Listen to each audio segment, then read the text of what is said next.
Quand j'ai eu Michael au téléphone pour juste après son accident, je crois que c'était 3 jours après, Michael à ce moment-là m'a dit « Tu ne pourras pas me garder ». Je lui ai dit « non, même avec un bras, tu verras, tu arriveras à faire plein de choses, quoi ». Dès le départ, on était convaincus que c'était possible. On a dû faire tout un tas de démarches avec la MSA, donc le conseiller en prévention, la GFIP, la médecine du travail, pour savoir quelles allaient être les tâches qu'il allait pouvoir réaliser ou pas, et quels aménagements étaient nécessaires pour réaliser ces tâches-là. Alors le premier aménagement qu'on a fait, c'est quelque chose pour se laver les mains. Qu'ensuite, ça a été une sacoche pour mettre les agrafes.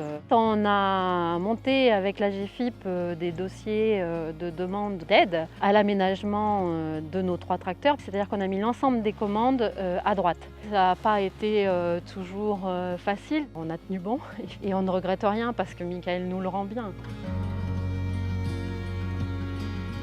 Mon accident donc, est arrivé août 2019. Beaucoup de questions se sont posées. Avec l'aide de la MSA et de la GFIP, on a trouvé des grandes solutions qui m'ont permis de réaliser l'avenir.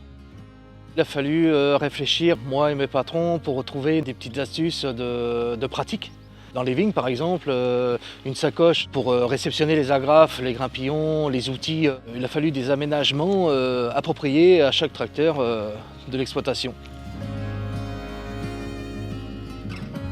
Après toutes ces années passées, Michael, on ne voit plus du tout son handicap. Et les relevages, où techniquement c'est un peu plus difficile avec les fils releveurs, et bien, du coup, Michael est passé chef d'équipe et gère les releveurs pendant la campagne.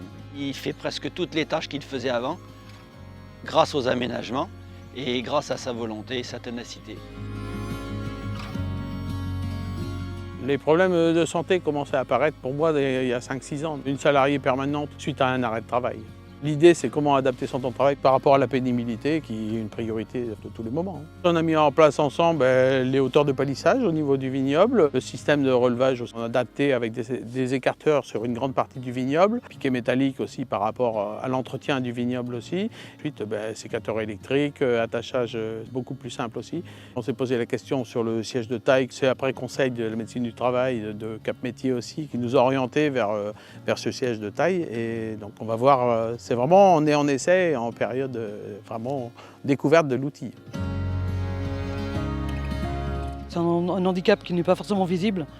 Et donc c'est arrivé au fur et à mesure des années. Donc j'ai la lombalgie, la cervicalgie, tendinopathie. C'est ce qui m'a mené justement à aller voir le médecin et faire les démarches avec la médecine du travail pour m'orienter et savoir si je pouvais continuer. Ça a changé la manière dont je travaillais. J'ai diminué mon contrat, mes heures, pour pouvoir rester sur l'entreprise. Il y a eu des aménagements, oui, et donc cette machine-là qui sert pour tailler et gourmander. Pour moi, c'est important de conserver mon emploi puisque je fais ça depuis très longtemps déjà. Je continue à travailler. Avec le recul, rien n'est impossible. Il suffit d'avoir le courage et surtout la santé pour pouvoir continuer une activité telle qu'elle est. La pénibilité, elle est réelle et pour moi, une des priorités au niveau de la MSA et des exploitations, c'est le bien-être au travail. Au final, avec la ténacité et la volonté de chacun, tout est possible.